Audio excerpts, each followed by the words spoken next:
అమ్మా అలాగే నీవు చెప్పినట్లే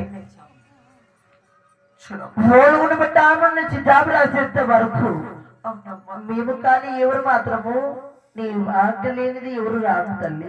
చూడమ్మా అదేమిటమ్మా ఇంకొక మాట తల్లి. అదేమిటి తల్లి?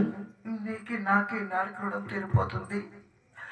మా అత్తగారిని కళ్ళాలంటే ఆడబిడ్డ కన్నా ఒక ఆశ ఉంటుంది కదా తల్లి. అదేమిటమ్మా? అమ్మా కనసారి అడుగుతున్నాను తల్లి, ఒకే ఒక్కసారి పుట్టిన వారి పశువుకు మన్న పెట్టి అలాగే అలాగే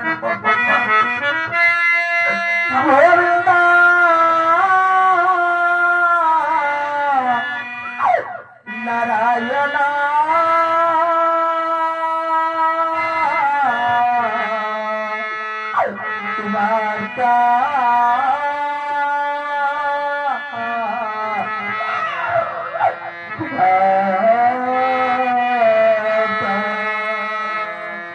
రామ రామ రామ రామ